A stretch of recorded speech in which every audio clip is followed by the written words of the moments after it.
vous durez dans une relation avec quelqu'un, plus certaines choses deviennent routinières, notamment l'acte sexuel. Que vous soyez un amoureux du sexe ou non, le désir sexuel s'estompe avec le temps s'il n'est entretenu. Que faut-il donc faire pour préserver l'intimité sexuelle au sein du couple sur une longue durée? Nous vous disons tout juste après le générique.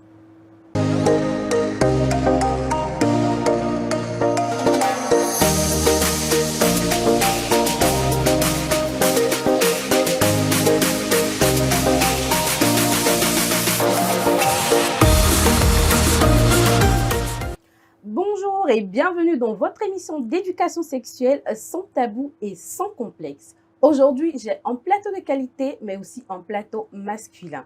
Mais ne vous inquiétez pas, je reste la reine de la basse-cour. Alors, j'ai à ma gauche Monsieur Aymar Adetou, psychologue. Bonsoir Aymar. Bonsoir madame. Soyez le bienvenu. Merci. Et à ma droite, celui que vous connaissez déjà, j'ai nommé Latte Mautaou Larson, podcasteur et je vais le laisser se Stratège en marketing. Voilà, stratège en marketing digital. C'est ça. Merci pour le mot. J'espère que vous faites plaisir d'être avec nous. Je suis très chaud. Très chaud. D'accord. On va lancer les hostilités tout à l'heure. Alors, avant de continuer dans cette émission, nous avons posé la question à la population pour savoir ce qu'ils pensent du sujet du jour. Nous suivons l'élément, puis nous revenons pour le sans tabou.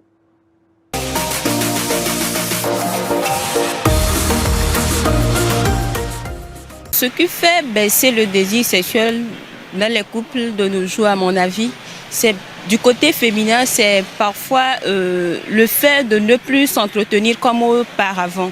Au début de la relation, mais au début du mariage, la dame est toujours propre, bien maquillée, elle entretient la maison, elle s'entretient elle-même, toujours bien habillée. Mais arrivé à un moment où elle se laisse peut-être sous le poids des activités domestiques ou son activité professionnelle se délaisse. Et en ce moment, l'homme n'a pas trop le désir d'approcher sa femme, puisque lorsque la femme est physiquement attirante, forcément sexuellement, elle est aussi attirante.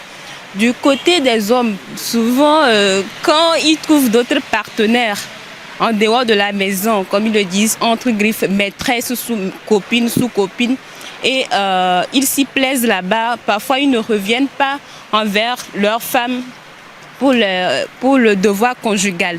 Avec le temps, si le désir sexuel peut baisser, c'est peut-être par rapport aux habitudes quotidiennes, d'autant plus qu'on est toujours ensemble. Bon, il n'y a pas d'innovation, on n'essaie pas de changer un peu les rythmes. Et puis, il n'y a pas vraiment cette communication autour. Ça pouvait amener aux baisses du désir sexuel dans le couple. Et pourquoi pas laisser tomber carrément. Et ces mauvaises habitudes-là vont permettre à ce qu'on soit plus attiré vers l'autre. Parce que dès le début, c'était ça, parce qu'on ne se connaissait pas avant.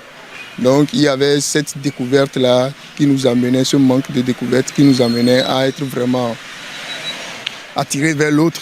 Mais dès qu'on est ensemble et que c'est devenu la routine, il faut qu'on améliore cela, sinon il y aura cette baisse-là du désir dans le couple.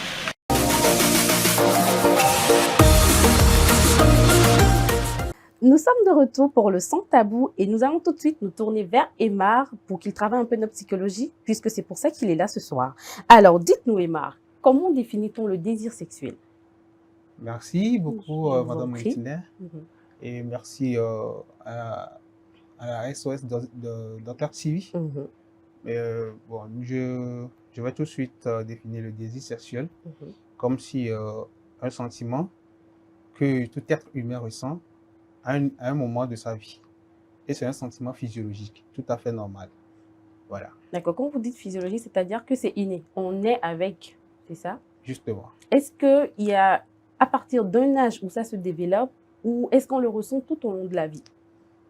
Oui, et effectivement, un désir sexuel apparaît au cours de la vie. Et habituellement, en psychologie, nous avons sur le développement humain, le désir sexuel apparaît au moment de l'adolescence. Au moment de l'adolescence, qui se situe entre 12 et 17 ans, D'accord. mais un peu prématuré dans ces dernières années avec la lutte des choses. Donc, voilà un peu le... Donc, ça veut dire que jusqu'à l'adolescence, ce désir peut être là, il est inné, mais il est latent. Et ça se réveille au moment de l'adolescence. Justement. D'accord. Laté, quand je dis intimité, qu'est-ce que ça représente pour toi? Alors, salut Tné, comment tu vas? Je vais très bien, Laté, et toi? Ça va très bien. Alors, l'intimité, je dirais, c'est ce qui est rapport direct avec nous-mêmes. Uniquement avec soi et peut-être avec des personnes proches de nous, en fait. D'accord. Et dans le cadre du couple? Ah, dans le cadre du couple? C'est ce qui nous intéresse ce soir, voilà. En fait, c'est ce qui concerne uniquement, quand je parle de couple, ce qui concerne monsieur et madame. Simplement. Simplement. On va dire comme ça, monsieur et madame. Le reste, ça n'engage que vous. Exactement, c'est ça. D'accord. Et j'aimerais savoir, pourquoi l'intimité est-il essentielle, une intimité est-elle essentielle dans le couple? Quelle place cette intimité occupe dans le couple? Moi, je pense que l'intimité, c'est tout pour un couple. Il n'y a pas de... C'est pas uniquement une question de place, mais c'est plus l'intimité, c'est ça le couple. D'accord. Est-ce qu'à la longue, il faut le fusionner, c'est-à-dire que monsieur a son intimité, madame a son intimité, et par moment, nous avons notre intimité moi, je pense que déjà, même le fait de dire qu'on est en couple veut dire que monsieur n'a pas son intimité, madame n'a pas son intimité. Non, monsieur ne doit plus vérifier son téléphone. Ben non. Ça fait partie de l'intimité que nous partageons. En fait, oui. Tu sais, moi, je dis même qu'il n'y a pas question de partager l'intimité parce que le concept de couple va directement avec cette intimité commune.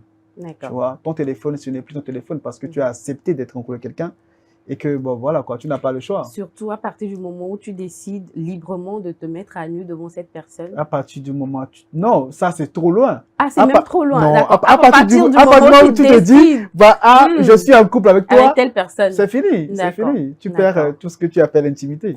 Madame Laté, j'espère que vous suivez l'émission et que vous prenez au mot tout ce qu'il dit.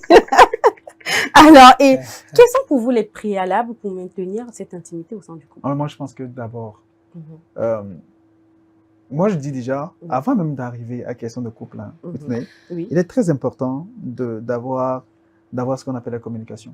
D'accord. Même avant d'aller vraiment dans le couple, avant de dire oui, on est en couple. On est en couple. Il y a une communication préalable qui est établie. D'accord. Et c'est cette communication qui nous... comment dire?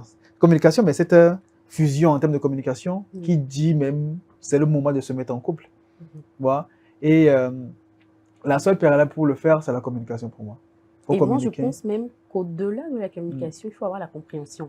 Parce que nous pouvons communiquer sans forcément nous comprendre. Ah, moi je dis, si tu vas être en couple avec quelqu'un et que la personne, vous communiquez, la personne ne te comprend pas, tu as un problème. Non, est-ce que c'est moi qui ai un problème ou c'est la personne qui ne comprend pas le problème? Non, vous avez un problème. Bon, je peux dire que le problème ne vient pas de moi.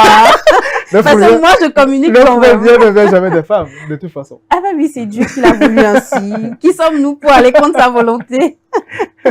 Ok, d'accord. Et je reviens à Monsieur Aymar, qui est plus décontracté maintenant. On le sent. Alors, quels sont les principaux facteurs qui affectent la vie sexuelle dans un couple? Oui, les principaux facteurs qui affectent la vie sexuelle dans un couple, tout simplement, nous avons l'abus. L'abus? Oui, l'abus du sexe même. Oui. Attends, à partir de quel moment on dit qu'on abuse du sexe? Oui, du moment où il n'y a pas de consentement entre les deux partenaires. Alors, moi, j'entendais par là la fréquence de rapport sexuel dans le couple. Oui, quand vous parlez d'abus, moi, j'entendais par là, moi, j'entendais la fréquence. On pourrait aussi passer par là aussi, parce que la fréquence, il ne faudrait pas que la relation entre les deux personnes, il faut qu'on quitte sur une bonne base, en fait. D'accord. Parce que quand vous voulez, le partenaire, s'il veut aller à 75%, et en ce moment, vous voyez l'autre qui est à 25-50%. Donc, carrément, disons 25%. Ça ne matche pas. Justement, il y a un antagonisme. Mais est-ce que la personne qui est à 75% ne pourrait pas aider l'autre à remonter un peu son score? Ouais, bon, puisque vous m'avez demandé et quels sont les facteurs. Oui. Ok, d'accord. Donc, je c'est vous laisse lister les facteurs, en fait. puis nous reviendrons. D'accord, je prends mon mal en patience. D'accord. Et également, nous pouvons dire aussi, un des facteurs aussi, et il y a le manque de communication. Monsieur Laté l'avait dit, la communication est le pilier d'une bonne relation, en fait. Ça, donc, on le dit tous, mais est-ce que c'est évident? Est-ce que c'est facile à faire? Si, c'est très facile. Oh, pour les gars d'adhérents, c'est facile. Hein? Pour les gars d'adhérents, c'est facile. Donc, laissez-nous autres nous exprimer tranquillement. C'est un couple avec les gars d'adhérents. Ah, je ne comprends pas continuer avec Emma. La communication, oui. Donc, et voilà, le manque de communication, c'est un facteur aussi qui voit un peu nous. Donc, voilà. Autre chose, je dirais, quoi? Le manque d'argent. Le manque d'argent. Vous devez même commencer par là. Je voulais passer par là. Mais il fallait commencer par là. Mais bon, allez-y. Oui. Le manque d'argent. Un environnement qui ne cadre pas. Il faut en fait, vous savez, non. C'est la base. C'est le nerf de la guerre. Même l'intimité s'entretient. Moi, j'ai eu la chance de discuter avec certaines filles de collègues de l'université de Lomé. Oui. Ils ont toujours dit que le grand problème qui est à la base de leur relation, comment dire, de leur mouvement, leur conflit, tout ce qui va avec, c'est le manque d'argent. Et qui n'ont pas de moyens pour pouvoir entretenir les relations. Le manque d'argent entraîne la nervosité. Et le stress. Vous avez envie de telle chose, mais vous n'arrivez pas. Vous n'avez pas les moyens de vous faire plaisir. Voilà un peu. Et est-ce que les enfants ne pourraient pas être... La venue des enfants dans le couple. Est-ce que ça ne pourrait pas aussi être un des facteurs de la baisse d'intimité dans le couple? Effectivement, la venue des enfants dans le couple et le stress du travail et les activités quotidiennes de la famille, la routine, tout ce qui va avec, tous ces éléments aussi sont des facteurs qui sont à la base qui entravent à l'intimité du couple. D'accord. Alors Laté, pour toi, quelles sont les erreurs courantes que les gens font dans les couples qui les emmènent à une perte carrément de l'intimité au sein de leur couple? L'incompréhension surtout. Moi, je dirais l'incompréhension. D'accord. Tu vois, le manque de confiance. En soi ou en l'autre? En l'autre. D'accord. En soi, oui aussi, parce que c'est parce que tu manques de confiance en toi que tu pourras aller... tu ne fais pas certaines choses et que ces choses que tu ne fais pas, madame, je prends le cas de monsieur, madame va aller en parler aux autres. Tu vois, comment ça se passe chez vous? Et une fois qu'on va demander comment ça se passe ailleurs, il y a un petit problème. Il y a un gros problème. D'accord, je te l'accorde. Je te l'accorde, il y a un sérieux problème. En fait, tu sais, on parle de communication, on parle de manque d'argent, tout ça. Moi, je dis tout le monde. Je reviens sur la communication. Il est très important de communiquer. De communiquer, d'accord, mais de poser les bonnes questions. Surtout ça, tu vois.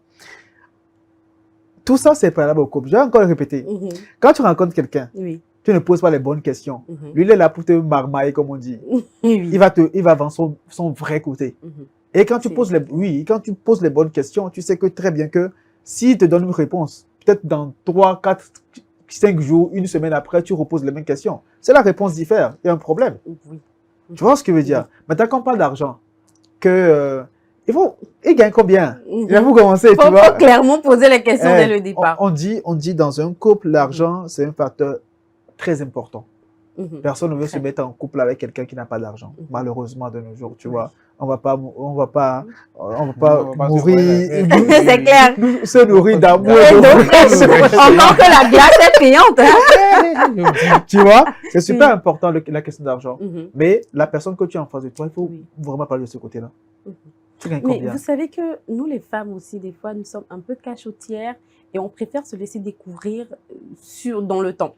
Et moi, je dis, c'est une grosse erreur. Que nous faisons. Oh, de quoi tu parles? Nous allons devoir nous corriger. Oui, en fait, peut-être, au départ, tu ne vas pas vouloir parler argent, tu gagnes combien. Ça va être prétentieux, d'accord. Mais dans les actions de la personne, dans les choses que tu demandes, tu verras si le gars est capable ou pas. Mais souvent aussi, vous mettez le paquet quand vous voulez apprivoiser la proie. Non. Mais dans le couple, tu te rends compte qu'en fait, c'est toutes les économies qui ont été... En fait, c'est ce que je dis. Il faut vraiment être intelligente aussi, tu vois. Intelligente, ça c'est un gros facteur. Je te dis, carrément, oui. En fait, je dis, vous, désolé. Non, on vous accorde juste le bénéfice du doute, en fait. Non. Non, je comprends parfaitement ce que tu dis. Tu sais, je dis toujours qu'il est très important de communiquer, aller voir les preuves et tout ça. Et il y a un truc que moi, je dis souvent aux filles, quand vous sortez avec quelqu'un, la personne ne tombe pas du ciel, la personne a des amis. A grandi dans un environnement où vit dans cherchez à voir. En fait, si vous voulez un truc intéressant, si vous voulez vraiment une relation, tu vois, je ne parle pas d'un coup de soir, mais si vous voulez vraiment un truc sur le long terme, allez faire des recherches sur la personne. Parce que, comme je dis, moi, en face de toi, je dirais que le bon côté des choses. Je ne te dirai jamais que je n'ai pas d'argent. Je ne te dirai jamais que tu vas mal. Après, arriver à un niveau, si tu n'en as pas, ça se fera voir. Non, oui, mais lui, peut-être, il va continuer. Juste parce que tu vois. Mais si tu vas voir ses amis, qui ne te connaissent pas peut-être, tu poses les bonnes questions, tu auras les réponses qu'il faut. Oui. Parce que quand tu veux un vrai couple, c'est ça. Quand on veut s'amuser, c'est ça. Là, on peut pas besoin d'aller creuser jusque... Tu sais, j'aimerais aussi rebondir sur un truc rapidement. Elle m'a parlé aussi de la fréquence du sexe. Oui. J'ai rencontré une fille récemment et on parlait du sexe et tout ça. Moi, je lui disais, écoute, moi, j'ai envie qu'on se pécho 5 fois dans la semaine. Là. Écoute, la meuf me dit non, toi aussi. Je pense que ma limite, c'est 3 fois dans la semaine. Et je dis, écoute, est-ce qu'on peut négocier pour aller à 4? Elle me dit non, je ne crois pas. Elle compte sur les 3. Exactement. Et je pense que c'est des choses dont il faut parler, en fait. Avant même de se mettre en couple, cette discussion doit être là. Chef. Tu vois? Mais en fait, j'aimerais comprendre en quoi est-ce que l'abus, dans le sens de la fréquence du rapport sexuel dans le couple, peut arriver à un moment ternir l'intimité. Je comprends pas. Normalement, plus on s'accouple, plus l'envie doit naître. Mais comment est-ce qu'on en arrive à la perte de l'intimité? Oui. D'accord. Donc, je l'avais dit au début que ça dépend de la position où tu te trouves tout à chacun d'eux. D'accord. Voilà. Si le partenaire est à 115, c'est justement pour ça ce que disait Laté. En fait, il faut passer par, il faut au préalable, c'est ce qui est conseillé en fait. Quand vous êtes déjà au début de la relation, il faut que vous passez assez de temps à discuter, à parler, à communiquer. Et quand nous rentrons dans la communication, il y a différentes manières de communiquer. Il y a la communication corporelle, la communication physique, visuelle, des choses comme ça. Et dans les soirées, il faut sortir. Pourquoi? J'ai un truc à dire. Chez les Américains, par exemple, quand vous avez, ils ont réclamé même que quand vous obtenez le visa, et puis tout d'un coup, on vous voit, vous n'avez pas joué à la loterie en couple au début. Maintenant, on vous voit débarquer au niveau de l'ambassade un jour que vous êtes en couple avec une jeune fille. Allez, l'ambassade va vouloir faire une enquête sur votre passé. D'accord. Si vous avez eu des moments d'intimité, vous avez eu des discussions, vous avez eu appris des photos par le passé, vous voyez un peu. Donc tout ça, c'est pour voir vraiment si et vraiment vous êtes en couple. En couple. Est-ce que vous maintenez une intimité sexuelle ou une intimité quand même, un minimum de proche à proche. D'accord, je ne t'interromps pas, mais j'ai envie de savoir, est-ce que deux personnes qui ont une intimité sexuelle, est-ce que ça te traduit par le langage corporel ou physiquement? Est-ce que par exemple, si tu vois Laté et Madame, est-ce que tu peux dire que ceux-là, les deux là, même sans qu'ils ne te disent qu'ils sont en couple, ils font? Justement là, on ne saurait même pas, on ne saurait pas. Mais ce que je voulais dire en fait, en donnant l'exemple du visage, c'est juste une image pour savoir quand même, est-ce que ces gens de personnes, ils ont quand même partagé un moment. C'est pour ça même il y a d'autres personnes qui partent aller floquer des histoires. Mais moi, je pense en fait que quand on est ensemble, ça se sent. Ça se sent. Oui, parce qu'il y a de petites manières. Surtout même quand c'est pécho là. Ça se sent. C'est un expérimenté qui commence. D'accord. Ok, d'accord. Ce qui est dans le truc, maintenant, je reviens à la question. Du fait que quand on partage l'intimité, si ça se ressent. Oui. Oui. D'accord. Oui, dans toute son entièreté. Maintenant, et même, je voulais dire quoi. Et quand vous voyez deux personnes, d'ailleurs même quand deux personnes sont en couple, à un moment donné, les gens disent que est-ce que ce sont des jumeaux? Ils finissent par se ressembler. Ils finissent par se ressembler. Ça, je suis d'accord. On ne parle pas de ceux qui se battent chaque jour, ceux qui partagent l'amour. D'accord. Là, je suis... Donc, ce n'est pas qu'une illusion. Non, au fil du temps, un couple qui dure, ils finissent par se ressembler. Ils finissent par se ressembler. Il y en a des exemples autour de nous. Vous voyez? Voilà. Ok, d'accord. Merci Emma. Laté, est-ce que tu ne trouves pas que notre génération d'aujourd'hui, nous avons une mauvaise compréhension de ce qu'est la vie en couple? Beaucoup. D'accord. Énormément. Peut-être que c'est l'héritage. Hein.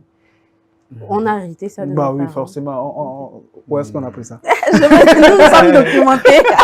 Non, en fait, moi, je pense que ça vient des parents, ça vient de tout ce qu'on voit. Ça vient de l'éducation qu'on a. Moi, je dis toujours que la base, c'est l'éducation à la maison.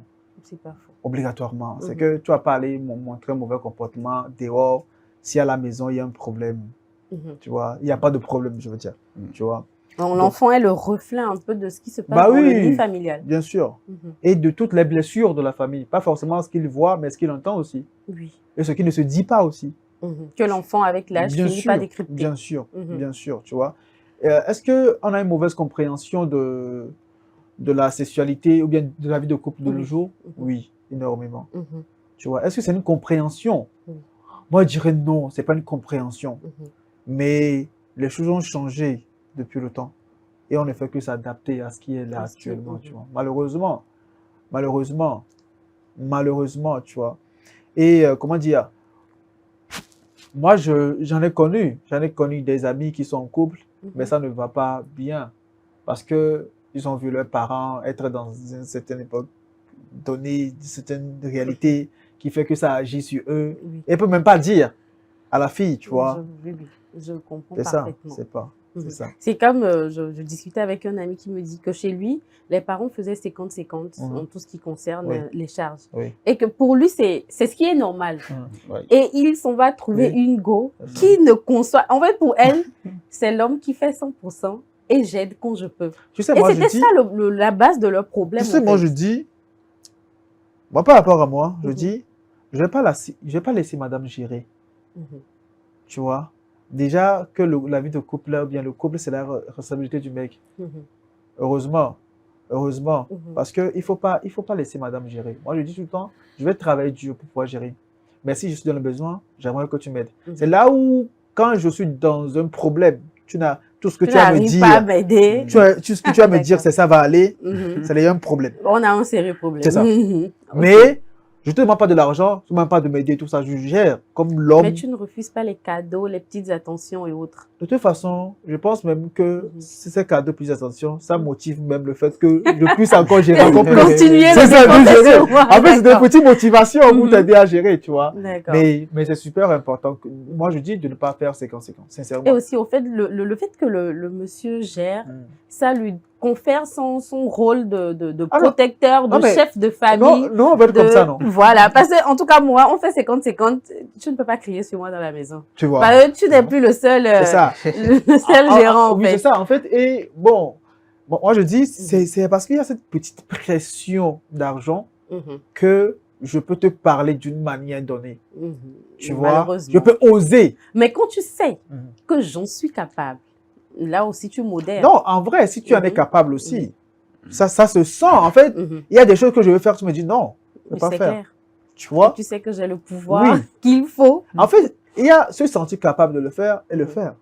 Si tu te sens capable de le faire, mais tu ne le fais pas, j'ai toujours ce pouvoir que tu me donnes. C'est vrai. Mais si tu le fais, en fait, c'est le moment où tu le fais qui est le truc. Et ça, comme je dis, et ça agit beaucoup sur la sécurité du couple aussi. C'est clair. Monsieur, il est toujours celui qui coordonne, celui qui donne les ordres. Bon, tu es d'accord que quand monsieur a des envies... Oui, non, mais arrivé là-bas, il n'y a plus de chef. Hein. Non. Non. En fait, il y a un problème. À un niveau, même le chef devient le soumis. Non. Ça, tu sais, arrivé à un niveau dont tu parles, à ce niveau-là, je ne pense pas que c'est dans une réalité africaine. Ce niveau-là, dont laisse tomber. En fait, l'homme veut tellement être le boss dans la vraie vie. et au lit que madame n'a pas forcément son mot à dire. En plus, madame aussi conçoit surtout que c'est l'homme le boss. Qu'elle a certaines envies qu'elle ne veut pas dire à monsieur. Tu vois? Mais je pense que les choses sont quand même en train de changer. C'est ce que je dis toujours, que tout part de cette communication-là, en fait. Tu vois? Oui. C'est moi. Heureusement, moi, j'ai eu beaucoup d'expérience. Tu vois ce que je veux dire, non? Je vois parfaitement. J'ai beaucoup d'expérience et quand tu rencontres des dames, tu vois, les dames te disent, tu sais, moi, j'aime ça. Tu vois? Et au lit, elles osent. Oui. Tu vois? Et nous, on adore quand les filles osent. On a fini par le comprendre. Ah, ouais. Donc, c'est super important de ne pas laisser le sexe à son tout primaire. Et c'est justement, c'est ce qui fait que quand le sexe est primé dans le couple, ce qui fait que madame, elle a envie d'être secouée, mais monsieur a tellement du respect pour madame que monsieur ne secoue pas la dame. Bon, elle ne va pas dire à monsieur secoue-moi, parce qu'il y a un tel respect qui est là. Qui fait que bon, madame préfère aller se faire secouer. N'hésitez pas à demander, parce que je crois que c'est quelque chose aussi qui vous fait plaisir, de sentir votre partenaire ou votre femme venir à vous à la quête du sexe. Et comme je dis encore, tout part encore de la communication. Il faut arriver à sexualiser rapidement les discussions, les moments. Tu vois ce que je veux dire, non? C'est qu'il n'y a pas de moment de parler sexe. Tous les moments sont bien pour parler sexe. Il ne faut pas attendre d'être couché dans le lit avant pour de faire tenter ça. des approches. En fait, toutes les discussions de la journée, on peut être là, teaser l'autre, à parler de ça. Quand tu rentres à la maison, je vais te faire ça. En fait, à préparer la personne. Et chaque fois, moi, je dis toujours que en couple, il ne faut pas que monsieur ou madame se sentent à l'abri d'un petit coup de rein quelque part. Tu vois ce que je veux dire? En fait, ça fait que, psychologiquement, ça fait que le travail est tellement bien fait que quand madame a envie de coucher, madame pense à vous, quoi. C'est clair. Tu vois? Parce que à chaque moment de la journée, elle est servie comme oui, voilà, discussion à la maison, monsieur sort de là, vous allez quelque part. Elle sait que, en fait, quand monsieur est côté, madame sait qu'elle n'est pas à l'abri, que tout peut se passer. À tout moment. À partir de quand un couple doit reconnaître avoir besoin de consulter? Ah, quand il y a des problèmes dans le couple, quand il y a des problèmes d'incompatibilité. En fait, quand tu parles de sexe. Pas que de sexe, mais de la vie en couple, en fait. Parce qu'il y en a qui te disent qu'on arrive clairement plus. Parce que l'intimité, avant d'arriver au sexe, c'est la complicité que nous partageons entre nous. Oui. Alors, à quel moment est-ce qu'on détecte que là, nous sommes à un point de non-retour ou nous sommes à un point où on a besoin d'aide extérieure? Tu sais, mais quand tu dis un point de non-retour, c'est chaud. C'est pour ça que j'ai rapidement dit un point où nous avons besoin d'aide extérieure. Moi, je pense que quand vous êtes dans des problèmes, il faut en parler aux gens. Quand tu dis à quel moment, quand vous voyez que vous deux, vous ne suffisez plus pour gérer ces problèmes-là. Et il ne s'agit pas que des problèmes de couple, hein, des problèmes de tous les jours qu'on a dans la vie. Il y a des gens qui ont des sérieux problèmes de dépression, qui ont des problèmes psychologiques et tout ça, mais ils ne vont pas parler. Parce que, bon, déjà la personne en face, les gens jugent énormément. Tu vois. Les gens font des efforts, mais en face, les gens piétinent ces efforts-là. Tu vois. Ou tu finis de te confier, puis à la minute après, ton problème est partagé dans toute la vie. Merci, voilà, la question d'intimité. En fait, c'est pour ça qu'il faut aller justement chez les spécialistes. Voilà. Oui, eux comprennent mieux ce que tu as.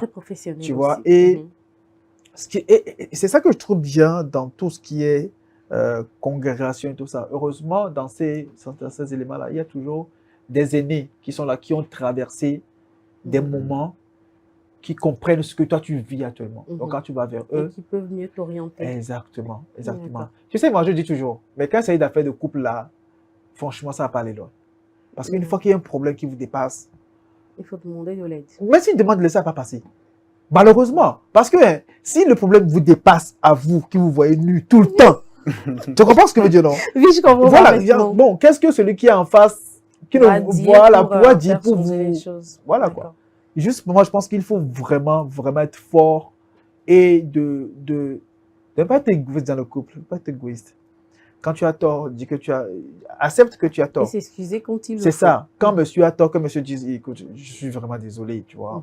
J'ai tort, j'aurais pas dû faire ça. Que madame comprenne que monsieur aussi, c'est un humain après tout, tu vois. Et que ce soit pareil des deux côtés. C'est tout. D'accord. C'est tout. Sur ce, nous allons à la pause publicitaire, puis nous revenons tout de suite.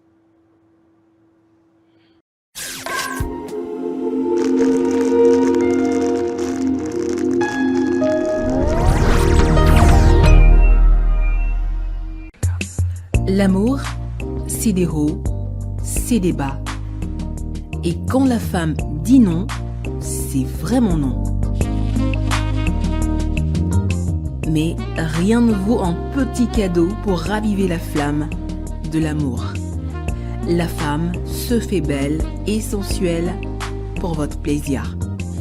Claudia Lingerie, nous disposons de toute une collection de sous-vêtements haut de gamme pour hommes, femmes et enfants à un bon prix. Soyez ceux qui portent des sous-vêtements confortables. Claudia Lingerie, nous sélectionnons pour vous de la lingerie fine de qualité pour sublimer vos soirées. Claudia Lingerie, sur la route d'Agbalépédo, juste à côté du monument Grand Œuf Blanc. Infoline 00228 97 01 03 03 0228 97 01 04 04. Claudia Lingerie, l'élégance a une adresse.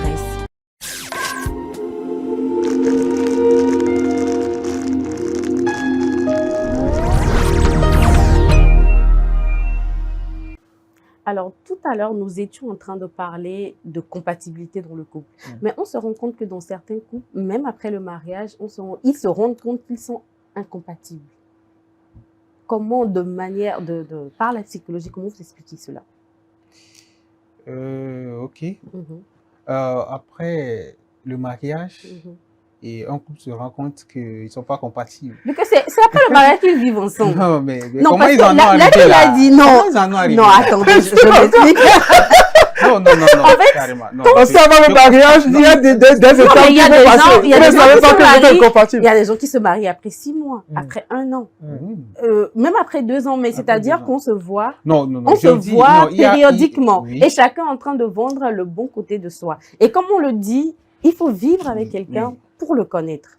C'est arrivé là que tu te rends compte que non. En fait, où il y a certains signaux que délibérément vous avez décidé d'ignorer. Mais la vie ensemble ne permet plus d'ignorer sur le long terme. Justement. Bon, et si je vous comprends bien, disons, de votre première rencontre, de votre cheminement, de votre première rencontre jusqu'à l'étape du mariage, moi je pense qu'il y a eu plein de choses. Ou soit ce sont les mariages qui arrivent. Oui. Est-ce que c'est un mariage qui arrive? Donc, prenons le cas des églises éveillées. Chez eux, il est stipulé qu'on ne doit pas se connaître sexuellement avant le mariage. Donc, nous sommes là, Dieu m'a montré en songe que c'est toi mon promis, nanani, nanana, je t'aime moi non plus. Et nous en arrivons au sexe. Après le mariage. Ah, je crois que... Et tu vois que... ça, je sais. Et donc, dans le mariage, ces personnes se rendent compte que sexuellement, ça ne va pas. Ça ne va pas. Il y a une compatibilité. Mais nous sommes déjà dans le mariage. Comment est-ce qu'on peut rattraper cet état de choses? Bon, déjà, ce que je veux dire, cette question devait être posée à un pasteur. Hein. Non, mais tu es psychologue, tu es censé rentrer dans le texte, donc voilà. Je suis psychologue, mais les questions, d'où l'Église est à la base, il faut que l'Église puisse gérer les cas. Voilà. Oui, bon, je ne voulais pas indexer directement, je ne voulais pas passer par là, en fait, mais vous êtes revenu là. Parce que souvent, ce problème, on le rencontre souvent au niveau des églises. Plein, actuellement, dans les églises, que c'est... Et comment dire, les relations, ça part de quoi? De l'intérêt. Ou soit le choix du partenaire a été fait, l'orientation a été faite par l'intermédiaire d'une tierce personne. Peut-être le pasteur, très souvent. Très souvent. Moi, j'ai eu des exemples. Mais c'est connaît ce qui est bien poussé. Voilà, moi-même, je connais. C'est vrai, voilà les choses.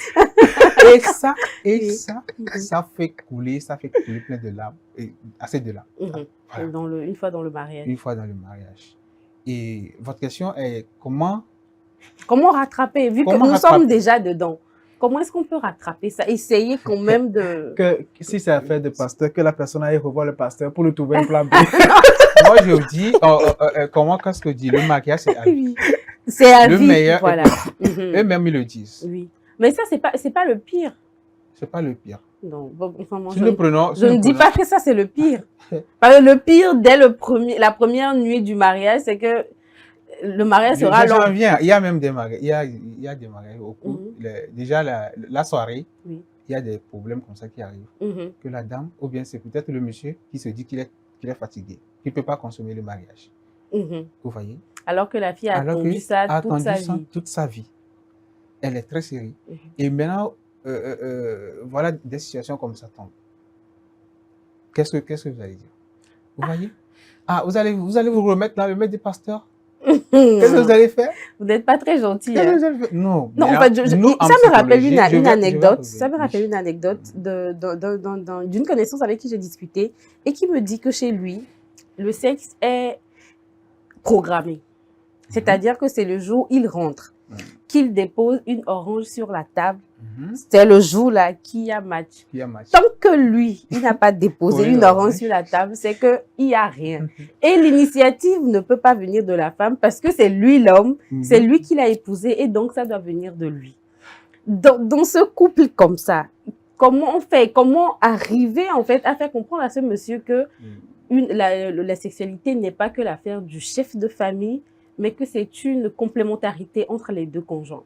Okay. Et là, c'est le chef qui dépose l'orange sur la table. Oui, c'est lui. En rentrant, il achète l'orange. Il dépose. Et dès que madame voit l'orange, elle dit que bon, voilà, c'est jour de match. Oui.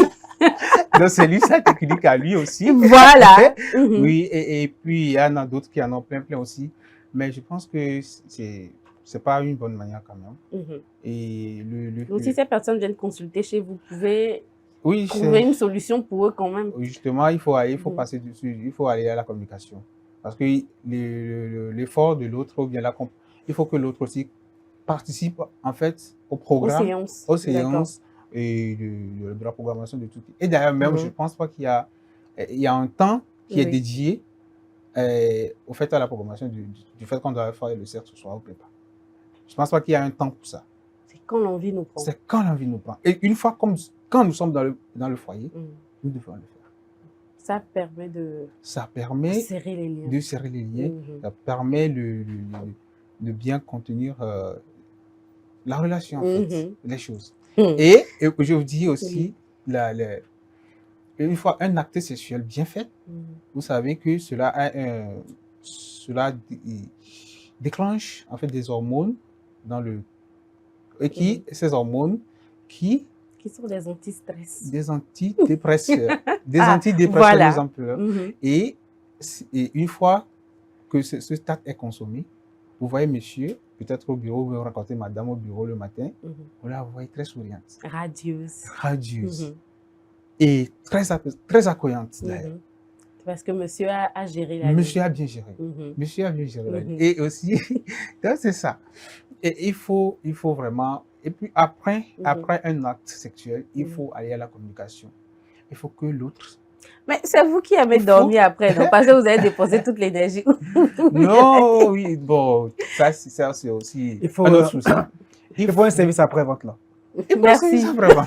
D'accord. Bon, chez toi, quel est le signe pour dire qu'aujourd'hui il y a match? Chez les autres, c'est orange. Ah non, mais vraiment, je te dis, il n'y a pas de signe. C'est que tous les jours là, chaque seconde que Dieu fait, allez, on peut transformer ça en moment de plaisir. En fait, toi et moi, on se voit, peu importe l'endroit, ça peut se passer. Tant que ça ne va pas à l'encontre de la moralité des autres, on se met bien. Toujours. D'accord. Tu sais, moi je dis, il n'y a pas de jour, de lieu pour faire l'amour, sincèrement.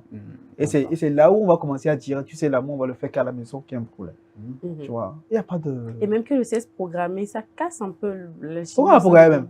En fait, quand on va programmer... 3 fois par jour, lundi, mercredi, vendredi, c'est fini. Ou bien, dimanche, c'est le jour du Seigneur. On ne fait rien d'immoral. N'importe quoi. Déjà, moi, ils sont en fait, ça, c'est insulter la femme, vraiment, je dis. Bon, après, ça peut venir des deux côtés. Ça peut être une prescription de l'homme ou de la femme. Tu sais, quand on parle de communication, là, c'est parce qu'eux deux sont d'accord sur le thème, là. Non, mais malheureusement, des fois, c'est pas qu'ils sont d'accord, mais un côté a imposé ça à l'autre. Tu sais, c'est deux choses. Soit monsieur accepte ou bien c'est madame qui accepte, soit monsieur va aller voir ailleurs. Madame va rester là. C'est tout. Madame aussi va aller voir. Ah, justement. C'est pour ça qu'il faut faire des efforts. Pour qu'aucun des deux n'aille voir ailleurs. C'est ça, voilà. Ok. D'accord. C'est ça. D'accord. Je vais rester avec toi. Reste avec moi. Est-ce que, au cours de ton expérience, Des expériences. oui, au cours de tes expériences, Merci. voilà, est-ce que tu as déjà eu à rencontrer ce type de difficulté? Ou la personne en face a fait quoi exactement? Où l'intimité n'est plus au point où vous avez rencontré ce genre de problème? non! En fait. Non, moi, je suis un as. D'accord. Non, du tout. D'accord. Non. Je t'offense même en posant cette question. C'est ça. C'est ça. Mais doucement. Doucement, tu vois. Cette erreur ne se répétera plus. Merci beaucoup.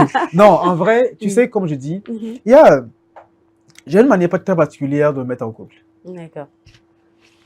On remarque beaucoup que nous, les jeunes, actuellement, on rencontre une dame dans la rue, déjà pour commencer. Il n'y a aucune affinité avant. On écrit deux, trois fois. Et c'est devenu mon pain. Tu vois ce que tu vas sortir de la boulangerie. C'est ça. Tu rencontres la personne aujourd'hui, pas dans la personne pas dans la rue, tu dragues. 2 jours après, la personne dit qu'on est en couple, quoi. Il y a un problème là-bas. Un sérieux problème, tu vois. On ne se met pas en couple comme ça. Normal que ça ne dure pas. Tu vois ce que je veux dire, non? Avant de se mettre en couple, c'est parce que tu connais très bien la personne. Parce qu'on ne se met pas en couple là pour dire 2 jours après, c'est bon, on n'est pas en couple là. Sinon, tu imagines... le nombre d'ex qu'on aurait? Non, qu'on a. Ok. Tu vois, tu imagines le nombre d'ex qu'on a. Parce qu'on a connu Kofi hier. Aujourd'hui, on s'est mis en couple. 3 jours après, on a compris qu'il nous trompe, qu'il a d'autres go. Ou que je ne suis pas satisfait, donc je passe à Kofi. Il y a un problème, quoi. Tu vois. Moi, je dis d'abord, avant de se mettre en couple là, il faut une phase où vous vous voyez d'abord. Et c'est dans ce fréquenter là que tu sais qui est qui. Tu détectes si tu peux te mettre avec la personne. En fait, ou pas. tu sais, et c'est là même tu vois si la personne c'est un menteur. Si tu vois si la personne c'est quelqu'un qui trompe. Si tu vois si la personne c'est quelqu'un qui en fait, tu testes ces petits trucs-là pour voir si la personne, c'est un menteur. Comment la personne réagit. Exactement. Tu vois ce comportement. Si tu fais ça, comment est-ce qu'il réagit? S'il n'a pas d'argent, comment est-ce que... Maintenant, si toi, tu es prêt, bien prête à supporter tout ça, tu te lances. C'est ça, vous vous lancez. Mais les gens ne font pas ça. Tu vois ce que je veux dire? Il n'y a pas de préalable. Ils se disent, oh, il est beau, hein. Il est beau, on se met en couple. Juste sur la base de l'attraction physique. C'est ça. Ou bien... Hier, on a fait l'amour. De toute façon, il m'a défoncé. On m'a jamais... que c'est l'homme de ma vie. C'est ça. On tombe amoureux juste après, tu vois. Et quelques temps après, on voit que... On se rend compte que c'est comme ça, il la désillusion. C'est ça, tu vois. Donc, dans un premier temps, quand tu rencontres quelqu'un, fréquente la personne. Pour voir qui est qui, en fait. Lui aussi, c'est le temps pour lui de voir s'il peut te supporter. S'il peut supporter tes caprices, s'il peut supporter comment tu fonctionnes. S'il peut... Il y a des gens, par exemple, tu rencontres quelqu'un, la personne va dire, tu sais, moi... je ne suis pas très téléphone. Hein. Genre, tu es que la personne le matin, la personne répond le soir qu'il est occupé. Est-ce que tu es prête là à sortir avec quelqu'un qui est occupé, qui ne te répond pas? Si c'est oui, vas-y. Tu vois? S'il est occupé, mais tu penses qu'il t'envoie de l'argent chaque fin du mois, 200 000, 300 000, et que ça comble le fait qu'il soit occupé, pour toi, si tu es prêt à supporter. C'est bon alors. Exactement. Tu vois? Donc, il faut ces préalables là pour comprendre vraiment que, c'est à ce genre de personnes que j'ai affaire. Tu vois? Et je suis prête à supporter. Écoute, ça permet aussi de découvrir l'histoire de la personne. Comme je dis, quand la personne vient vers toi, la personne ne vend que le bon côté. C'est clair. Tu vois? Maintenant, quand tu fréquentes la personne, tu sais, il vient de telle famille. Cette famille-là, il y a un oncle qui a fait ci. Il a eu tel traumatisme. Il a fait ci, il a fait ça. Il a fréquenté à l'école. À l'école, il ne faisait que c'était un tricheur à l'école. C'est qu'il ne faisait que coucher avec les filles dans les salles de classe et tout ça. Tout ça. C'est le pain du peuple. Exactement. Quand tu as tout ça, toi-même, tu jauges. Je suis passé là. Parce que moi, je ne vais pas te mentir. Hein. Il y a des choses qui changent. Il y a des choses qui ne changent jamais. Oui, c'est ça. Tu vois ce que je veux dire? Qui ne changent jamais. Ce qui fait que quand tu rencontres quelqu'un qui trompe, qui aime vraiment le sexe, il te dit que tu sais, moi, j'aime trop le sexe et tout ça. Et tu sais que c'est un éternel insatisfait. Il ne peut pas se satisfaire de ta personne. Mais tu lui dis non, j'aime trop. C'est pas la peine d'aller à la mairie dire, lui demander de te promettre fidélité. Et après, c'est toi qui te plains que bon, il te trompe. Alors que dès le départ. Tu sais que c'est quelqu'un qui aime vraiment coucher avec des gens, tu vois. Donc tu jauges tout ça. Si tu es bien, tu signes. Si tu n'es pas signé, tu ne signes pas. Mais en même temps, il ne faut pas venir nous, comment dire, faut pas venir nous déranger ici en mode, oui, il me trompe. Tu savais. Donc, la scie était là. Laisse-vous tranquille. Tu vois? Nous, on ne vient pas régler tes affaires de couple parce que c'est ça, quoi. C'est ça. Parfaitement. Je suis tout à fait d'accord avec toi. Je sais. Alors, Eva, quel conseil donnerais-tu au couple pour pouvoir leur permettre de préserver leur intimité sexuelle? Oui. Bon, pour un conseil que je pourrais donner, il faut créer un environnement de confiance. D'accord. Il faut à chaque fois mettre en confiance son partenaire. Il ne faut pas le laisser dans le doute. D'accord. Parce que le doute, en fait, c'est ce qui fait que la personne ira peut-être voir ailleurs. Ou bien la personne sera dégoûtée de vous, qui n'aura plus la même flamme que la personne qu'elle a eue au premier jour. Vous voyez. Du coup, il faut régulièrement rassurer ou peut-être aussi, il faut éviter en fait la routine aussi. Dans le couple. D'accord. Il ne faut pas que tout le temps, c'est ça la même position dans le même lieu. Dans le même lieu. Et il ne faut pas aussi que ce soit tout le temps à la plage, les sorties tout le temps à la plage. Si vous avez besoin de coaching, la thé est là. Merci. Je suis très fort dans ça. Pas tout le temps à la plage. Il faut de temps en temps modifier les endroits, programmer des choses ensemble. Dites-vous, faites un budget, dites-vous que bon, d'ici le mois prochain, nous irons dans tel endroit, nous allons voyager, nous allons sortir du Togo, par exemple, nous irons au Ghana. Bon, ailleurs même, vous voyez un peu. Donc, il ne faut pas vraiment rester dans la monotonie. Je te donne la parole pour ton mot de fin. Rapidement. Moi, je dis toujours qu'il faut faire des efforts pour l'autre. C'est la base. Tu vois, on ne peut pas forcément tomber sur des gens qui sont comme nous, heureusement. Qui sont parfaits. Personne ne l'est d'ailleurs. Donc, il faut faire des efforts et de comprendre les attentes de l'autre, en fait. Sur tout ça. D'accord. Parce que tu comprends l'autre, tu comprends ce que la personne attend, tu anticipes. Pour pouvoir les combler. Très important de faire ça, tu vois. Et tu sais, faire des efforts pour l'autre, c'est aussi dans le sens de... C'est pas... Tu vois, il y a un truc, puisqu'on parle de sexe, il y a un truc, il y a un gars qui dit par exemple, moi, je ne fais pas cette pratique-là. Madame aime. Madame dit, non, moi, je ne fais pas. D'accord, bon. Maintenant, on a fait comment? Éteins cette envie-là. Oui. Bah non, on n'éteint pas. Tu vois ce que je veux dire, non? Oui. C'est en ça que je dis qu'il faut faire des efforts. Il faut apprendre. Tu vois?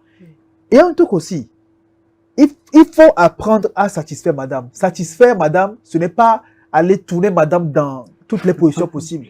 Tu vois? Connaître ses besoins. Il y a un truc que madame aime, qu'il a satisfait. Fais-lui ça. Tu vois? Elle dit que moi, j'aime qu'on me fasse des cunis, par exemple. Tu dis non. Que toi, ta bouche, c'est pour payer Dieu. Tu vois? Que ta bouche ne va pas dans les choses comme ça. Tu vois? Que dans les obscénités. D'accord? Mais c'est toi qui aimes qu'on te fasse une fellation, quoi. Vraiment, c'est l'hôpital qui se fout de la charité. C'est ça. Elle autre sa bouche là, ça va dans les obscénités, quoi. Après, elle priera pour... Elle priera pour ça, tu vois. Pour ça. Moi, je dis toujours que il n'y a pas question de... Il faut que tu fasses à l'autre ce que tu attends de la personne. Non, dans ça, il n'y a pas ça. Hein. D'accord. Toi, tu n'aimes pas faire la fellation, mais madame aime qu'on le fasse. Tu vas le faire qu'une à madame. Bon, sinon, c'est quelqu'un dehors qui a fait ça. Il y a pas toujours faire des arrangements. Il n'y a pas d'arrangement là. Des concessions. Il n'y a pas de concessions. En fait, une fois, moi je dis une fois que tu fais des concessions, hein, c'est un problème là. C'est que madame aime ça, tu fais ça, madame, monsieur aime ça. C'est tout. Tu vois, après tu veux oser, tu veux oser. Il y a aussi un truc que les gens ne comprennent jamais. Quand vous êtes en couple, je dis ça souvent, les gens pensent que ils sont que les deux sur terre. Alors qu'on dit que c'est quand une femme est en couple que les gens draguent encore plus. C'est clair. Tu vois ce que je veux dire? C'est pareil pour les hommes. Exactement. Aussi. Tu vois? C'est quand une femme est... Non, elles sont les hommes qui la regardent. C'est quand une femme qui est en couple qu'il y a beaucoup de gens qui draguent encore. Qui tournent autour d'elle. Tu vois? Maintenant là, ne pense pas que la chair elle est faible. Il faut qu'on se dise ça, tu vois. Personne va... Et ce n'est pas le propre des hommes, les femmes aussi. Les femmes aussi, tu vois. La chair est très faible. quand toi, tu es la femme, tu te dis que tu as déjà fait l'effort. Donc, tu as déjà eu. C'est bon, l'effort doit s'arrêter là. Tu dors sur tes lauriers. Alors que dehors, le combat est dur. Très, très rude. Très rude. Les gens qui sont dehors, ils viennent avec des trucs. Toi, la femme, tu doutes. Oh, ça là, si j'ai ça, c'est pas bien. Tu vois ce que je veux dire, non? Oui. Tu vois? Et c'est, comme tu l'as dit, c'est dans les deux côtés. Il est très important que chacun sache que l'autre n'est pas le seul sur terre ou bien le seul sur terre. Et que faire des efforts. C'est quand faire des efforts, c'est la discussion. Moi, je fais tout le temps ça. En couple, là, moi, je dis à madame, qui sont nos dragueurs actuellement? Quelles sont les menaces? Et comme la communication est au top, elle te dit, tu vois, et elle te dit vraiment, écoute, genre cette personne-là, la manière dont il m'a abordé, la voiture qu'il conduisait, mais franchement, j'aime beaucoup, tu vois. J'ai accepté, je suis allé dans un restaurant avec lui, mais le restaurant où on n'a jamais été là-bas, j'aurais trop aimé que tu m'amènes là-bas, tu vois. Et ça fait que tu fais des efforts pour la personne. Quand tu sais que la personne en face n'est pas acquise là, tu fais des efforts. Mais c'est quand tu sais que bon, quand tu vas arriver le matin, tu vas rentrer à la maison, tu vas la trouver en train de... C'est là que tu te dis que tu ne fais pas d'efforts, tu vois. Il faut faire des efforts. Madame, vous demandez à madame, est-ce que tu aimes bien, tu vois, les parfums. C'est ça. Tu fais plaisir à toi. Maintenant, quand tu prends soin de toi, tu veux toujours être au top. C'est clair que ça va être pas vraiment évident parce que les priorités vont changer et les charges vont amener de soucis. Mais si tu fais vraiment l'effort d'être toujours au top, madame sera toujours au top pour toi, quoi. Tu vois. Et aussi, c'est aussi madame doit être au top. Parce que dehors, là, les filles, là, les robes se raccourcissent. Tu comprends ce que je veux dire? Mais c'est madame qui dit, tu sais, moi, c'est pas. Tu vois, c'est pas toujours, moi, je mets pas de... Ah, la discussion est très intéressante, mais malheureusement, le temps qui nous est imparti est arrivé à sa fin. En guise de conclusion, je vous dirais de mettre en pratique ce que Aymar et Laté, surtout Laté, nous ont donné comme conseil. Et nous sommes arrivés à la fin de notre émission. J'espère que vous avez passé un agréable moment en notre compagnie. Quant à moi, je vous retrouve la semaine prochaine pour un nouveau numéro. D'ici là, portez-vous bien.